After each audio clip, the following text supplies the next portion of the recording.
Good morning বন্ধুরা, তোমরা কেমন আছো? আশা করি সবাই খুব ভালো আছো।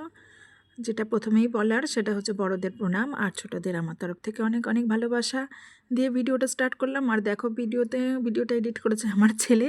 হ্যাঁ, কীরকম কী সব এফেক্ট দিয়েছে আমার নিজেরই হাসি পাচ্ছে। হ্যাঁ, আর যেটা বলার ছিল, এটা আমাদের ছিল সরস্বতী পুজোর পরের দিনকে চলে গেছিলাম একটু বাটানগর, সেখানেরই কিছু ভিডিও তোমাদের সাথে শেয়ার করলাম। দেখো প্রচুর ভিড় হয়েছিল, এটা জেডি ঘাট ছিল বাটানগরের গঙ্গার পাড়ে। কিন্তু আমার ঘরে সেদিনকে খুব বোরিং লাগছিল, তাই একটু ঘুরতে বেরিয়েছিলাম, কিন্তু ওখানে গিয়েও আমার খুব একটা ভালো লাগছিল না। তারপরে যেখানে মেন উদ্দেশ্যে যাওয়ার সরস্বতী পুজোর মেলা দেখার বা ঠাকুরের প্যান্ডেল দেখার, পুরো দুর্গা পুজোর মতন এখানে থিম করে প্যান্ডেল হয়, যেটা খুব অ্যাট্রাকটিভ হয়, আমাদের খুব ভালো লাগে। আর দেখো, তোমরা দেখলেই বুঝতে পারবে কত সুন্দর প্যান্ডেলটা হয়েছে।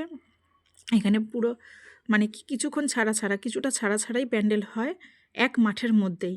যারা যারা বাটানগর থেকে দেখছো তারা তো জানোই, আর যারা যারা বাটানগরে যাও আমাদের কলকাতা থেকে সরস্বতী ঠাকুর দেখতে, তাদের তো কিছু বলার নেই। আর প্লিজ কমেন্ট করে জানিও কিন্তু, যারা বাটানগর থেকে দেখছো।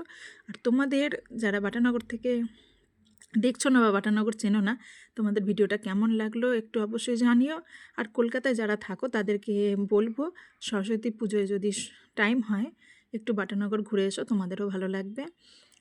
কারণ প্যান্ডেলটা আর মানে পুরো দুর্গাপুজোর মতনই থিম হয়। তোমরা এইভাবে পাশে থেকো। আর তোমাদের সবাইকে অনেক অনেক ধন্যবাদ, যারা আমাকে এত ফুল সাপোর্ট করছো। আমার তরফ থেকে অনেক অনেক ধন্যবাদ, আবারও বলছি অনেক অনেক ধন্যবাদ। তো তোমরা ভিডিওটা দেখে নিয়ে জানিও ভিডিওটা কেমন হয়েছে। আজকের মতন এইটুকুই, পাশে থেকো এইভাবে। টাটা, সবাই ভালো থেকো।